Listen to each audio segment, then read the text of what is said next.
Better nerf Irelia. It's a phrase you've no doubt heard at some point in time playing League of Legends, and it's been around for just about as long as Irelia has as a champion. But was she ever really that broken? And was Irelia worthy of being nerfed again and again, even when she didn't deserve it? To answer that, we're going to have to go right back to the very beginning, to a champion that launched to reviews calling her weak and unfun, to a community that figured out how to break her in a way that Riot never anticipated, to a meme that was born not because she was always the strongest champion in the game, but because her name just kept appearing in patch notes even when she wasn't. It's as if Riot couldn't quite figure out what to do with her, so they just kept poking and prodding until something changed. In the end, across two distinct different versions, two designers would even come across the same set of problems with this champion, because as Riot found out, it's difficult to keep this champion down. This is the story of Irelia, the Blade Dancer.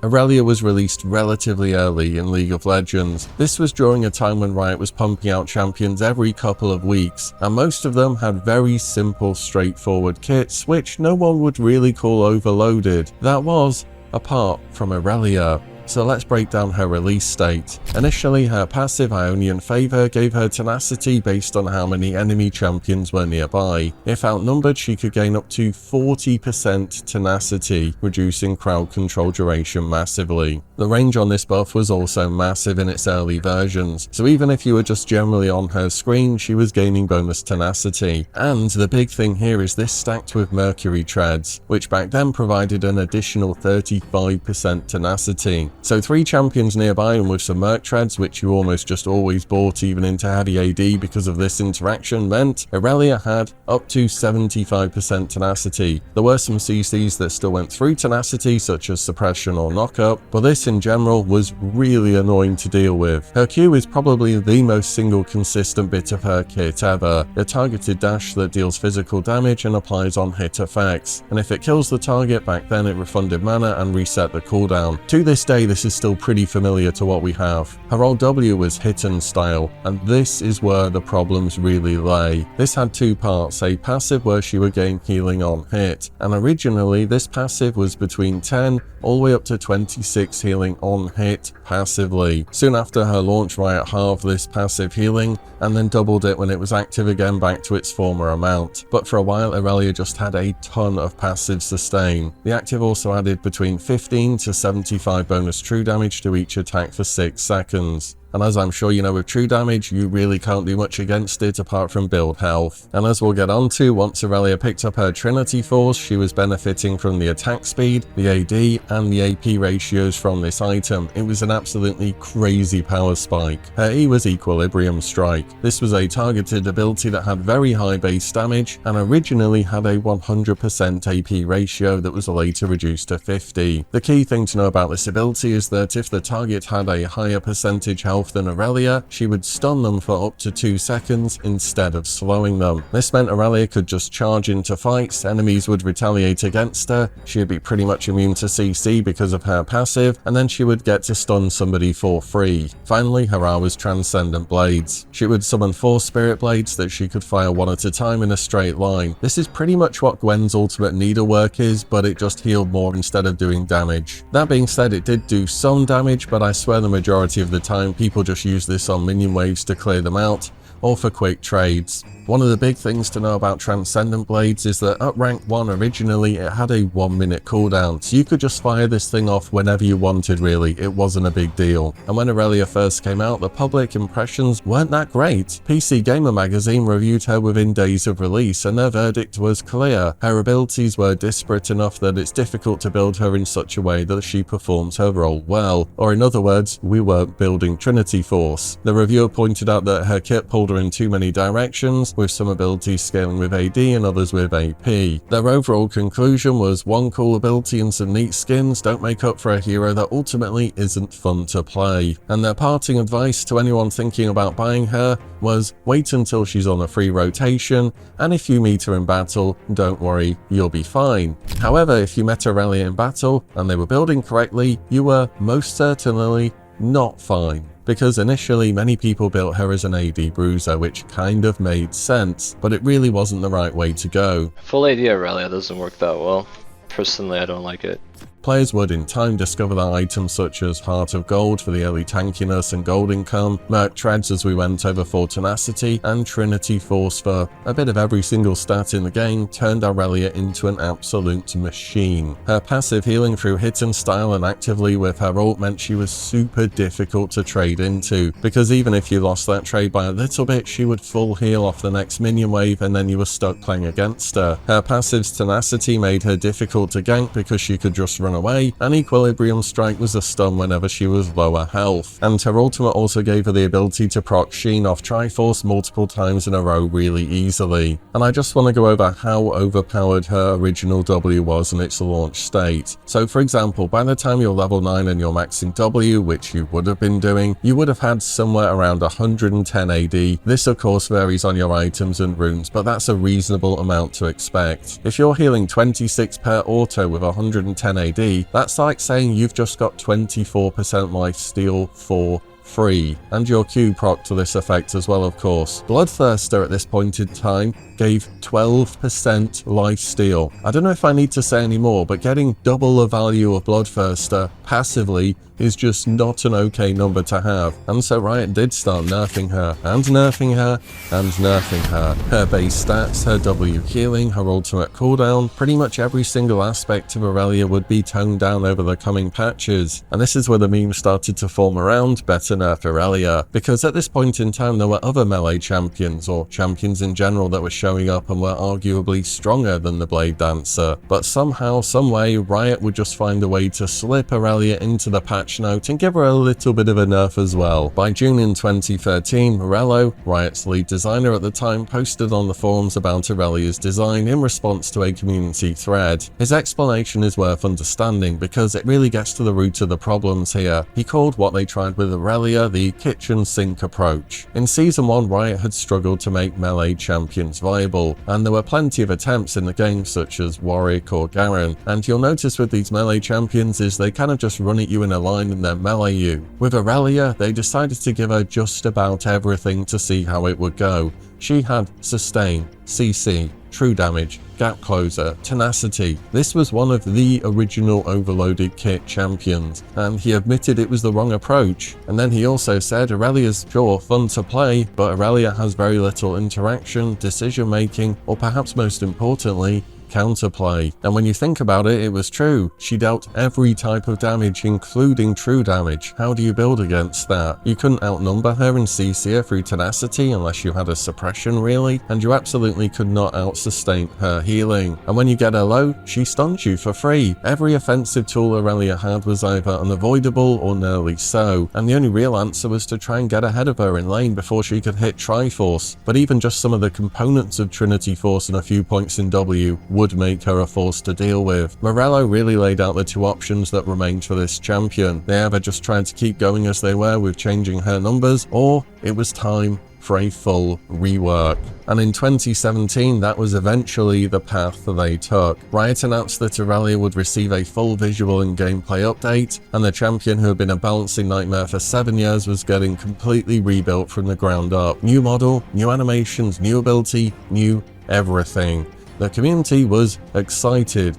Finally, Irelia would be fixed, right? And on April 14th of 2018, patch 8.7, we finally saw the reworked Irelia, and she was stunning. The visuals were gorgeous, the animations were fluid, the kit felt skill expressive and exciting. Players loved her. People wanted to give her a go even though they didn't play top lane, and her new kit changed her from a stat checker to something involving so much more skill. I even managed to find a Reddit AMA from the developers who updated Irelia, where somebody asked them what kind of scrapped abilities did you go through for the rework, to which one of the developers answered her W at one point was a full counter. It was glorious to reflect a Syndra ultimate back at somebody, but you can see why that was changed though. How about that one, Riot? A basic ability that could reflect just about anything. I'm glad you never put that, you put it in the game on Mel, and everyone hates it. I guess Riot at some point forgot this little bit of wisdom and decided to put it in the game.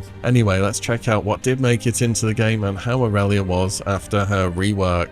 Riot kept her Q Blade Surge almost entirely intact. It was still a targeted dash that reset on kills, but now it also had bonus damage to minions and would heal her. Also, if you hit enemies with your ER ultimate, they would be marked and you could Q to them and reset your Q instantly, allowing for new ways to use this ability and for you to build up Q resets on multiple enemy targets. Ionian Fervor was her new passive. Instead of these invisible tenacity stacks that were annoying to deal with, Irelia now gained stacks when hitting enemies with abilities, 1 stack for each ability, up to 4 stacks total. Each stack granted her bonus magic damage on hit, and at maximum stack she gained a massive amount of attack speed and dealt a ton of extra damage to shields. Her new W was Defiant Dance, a channeled ability where Irelia would align her blades and reduce incoming damage by 45 up to 65% at max rank plus AP, and crucially on its release this reduction applied to all damage types. Then depending on how long she had channeled, she would strike back, dealing heavy damage to nearby enemies. Her new E was Flawless Duet. Irelia would send out 2 blades that converged on each other, stunning and damaging enemies caught between them,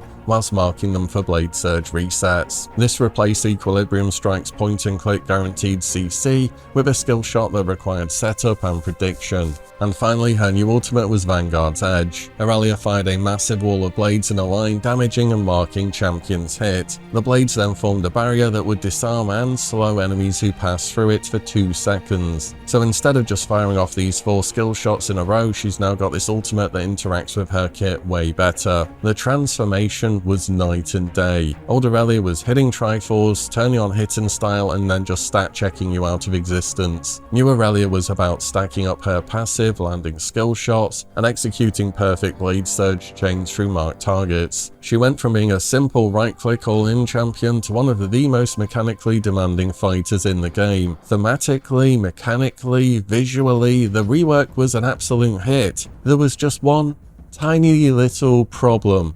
She was absurdly overpowered. Not in the way people say, oh that's dumb or broken when they lose to it. Irelia's rework was objectively, mathematically, competitively really broken. You only have to look at the stats for the time to get a snapshot of what people thought about her. Her pick rate instantly shot up to 20%, her win rate spiked around 52%, which isn't too unreasonable but is on the higher side, and her ban rate would go as high as 70%. This meant Irelia's rework was pretty much pick or ban, and that's how you know Riot had overdone things a little bit. Oh, I'm so missing everything.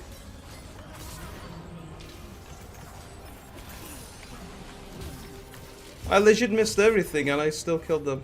There were 3 new mechanics to the Blade Dancer that were really driving this power. First was her passive's interaction with shields. Once you stacked it up, her basic attacks would deal 200% damage to shields. A niche Riot had given Irelia, maybe in response to an increased amount of shields in the game because Serpent's Fang didn't exist yet, but then if you were playing certain champions who were reliant on a shield such as Riven, maybe Sion, Irelia would cut through that pretty much instantly. Maybe you had a shield as part of your supportive kit such as Janna or Lulu, well Irelia would invalidate those too. Or maybe you build something such as Archangels or Steric's Gauge that give you a shield. Yep, she'd just cut through those as well. And the bonus on hit damage against shield was also magic damage too, making Irelia difficult to itemize against. Second was the fact her W's Defiant Dance applied to all damage types. In a trade, a well-played Irelia could use her W at the right moment, tank an enormous amount of damage, and then strike back super hard. I should have also mentioned this first version of W also gave her a passive stack, so you could just tap it twice quickly offensively in trades, and it would also help you with your passive. This all-in damage reduction gave Irelia time to assess fights, and just allowed her to take so much damage in a trade. The third and biggest problem was the ultimate's 2-second disarm. When enemies were hit initially by Vanguard's Edge, or passed through it, they couldn't basic attack for a full 2 seconds. Now disarm is one of the rarest forms of crowd control in League of Legends. Only Lulu has it on her W when used offensively at the moment, but that's a pure single target disarm. Irelia could potentially have an AoE disarm, and if she ever engaged on you and you were a champion that relied on auto attacks, you really just couldn't beat her. If Irelia sort of looked in your direction and you were playing an AD carry, you were going back to the base with a grey screen. Professional teams of course picked up this revamped Blade Dancer immediately. At MSI 2018, about a month after her re-release, Irelia appeared appeared in 17 games across play-ins in the main event, with about a 57% win rate, and she was often being first picked or banned in a pretty significant portion of the matches. Notably, BDD, who was playing for Kingzone Dragon X at the time, was running her in the mid lane with considerable success. And at Worlds 2018 that October, she had an 86% presence across the tournament, picked 11 times in the top lane, but even more times, 13 total in the mid lane, with overall a 58% win rate. Smeb and Caps were among the most notable players on her, and if she ever got a small lead, she was a nightmare to deal with. And in solo queue, she was very much reaching pick or ban status. If you allowed the reworked Irelia through and it was on a good player, you were in for a seriously bad time. So Riot, as is the tradition, started nerfing her almost immediately. In fact, they had to hotfix nerf her, she was that broken. They lowered the duration on the disarm from her ultimate from 2 seconds down to 1.5 seconds, and reduced the stun duration on her W from up to 1.2 seconds at max rank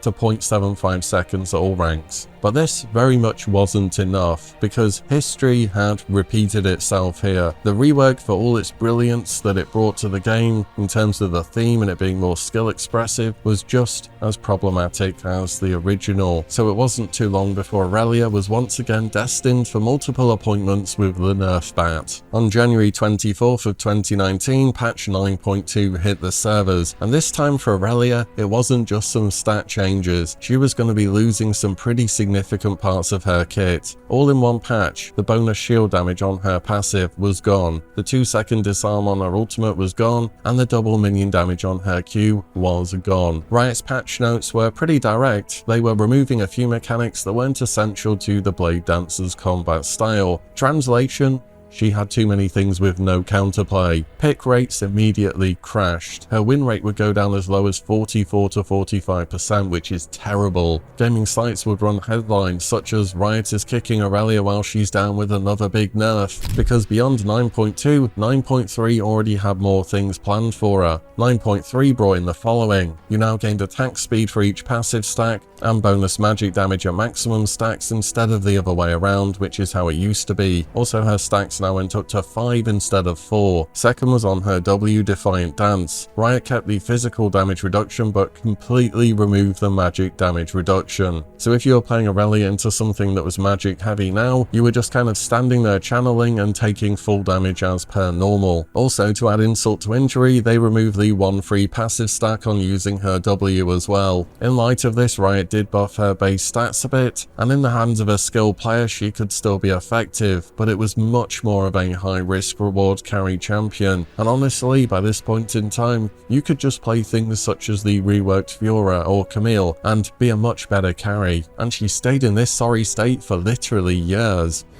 Champ sucks so bad, bro. Oh my god. In June of 2021, Riot Flox posted a development blog about big upcoming Irelia changes. He laid out what he saw the problems as being. She was still frustrating for regular players to face, and her W felt like a panic button that didn't reward good usage. He also said Irelia is a bit of a hot mess. She's a lane destroying counter god but falls off like a brick taking swimming lessons. He also added she's so powerful in the hands of pros that the rest of you are playing a champ whose win rate is usually rough. This overall realization led Flox to a different approach. Instead of another round of number nerfs, he wanted to target one specific mechanic that was warping Irelia's entire power budget, her E-Blade travel time. Because before patch 11.14, her blade traveled to the target location at a speed based on its distance. Flox also mentioned in experienced hands on low ping, he is a zero counterplay stun. On high ping or for regular players though, hitting the stun is a decently interesting challenge. The solution was to make E's blade travel time fixed at 0.264 seconds, regardless of its distance travelled. So short range E's got slower, and long range E's got a bit faster. What this did mean was everyone now had the same reaction window, and there was some counterplay to this ability. Flox also wrote, "We have leftover power budget to spare." Fixing this one mechanic freed up enough room to buff 3 other parts of her kit simultaneously, so her passive stacks went back down from 5 to 4 to maintain. Her Her W got magic damage reduction added back onto it, not as much as it was at first, but certainly better than nothing, and her ultimate gained a new passive that reduced Blade Surge's cooldown. On top of all this was the patch where opponents could now see her passive stack count, so now you knew how bad the trade was going to go against Irelia before you started it, and this patch 11.14 was the one that delivered for this champion. Where Irelia's pick, win and ban rate had been terrible for years, July of 2021 shows us the effect of the buffs. Pick rate jumped back up to 20%, win rate around 51%, and a nervous reaction by the community of this terror of a champ being relevant again saw her banned in around 50% of games. But as time went on, both the pick and ban rates calmed down, as it appeared as though Irelia was finally healthy. For the first time since her rework, and her original design really for that matter, Irelia had clear strengths and clear weaknesses. She could still dominate melee matchups with proper passive stacking, her team fighting improved thanks to the ultimate's passive reducing Q's cooldown, but mages could still hit her hard when she was channeling her W, and everyone had a good chance to react to her E before it just instantly hit them. She was still Irelia though, still a champion that rewarded mechanical skill, and one that flew through fights in a bunch of Q resets, and in the hands of a good player this champion will still look completely unstoppable, and for a champion who spent about 15 years as the poster child for balance problems, that's close enough to a miracle. Irelia really has been completely broken twice in League of Legends history. The first time no one really saw it coming alongside her release. Everyone thought she was weak for a while, until people figured out her power spike with Triforce, but post rework she would just swap that one item power spike of Triforce for a Blade of the Ruined King, and until they toned her down again she was once again an absolute terror on the Rift. But today's Irelia is far more skill expressive and has a ton more counterplay than just stat checking you in lane and then rolling through people once team fights start. So maybe for once we don't really need to buff or even nerf Irelia too heavily, so we better leave Irelia as she is, I suppose. It doesn't quite have the same ring to it, does it? Even if it is true at this moment. What do you think though? Did you play Irelia a lot pre or post rework? And which has been your favourite version of her? Let me know in the comments down below. And as always, thank you all so much for watching and listening in, and I'll see you all in the next one very soon. Please nerf Irelia. It needs to happen. Nerf Irelia. She keeps on stabbing. Nerf Irelia. I am raging.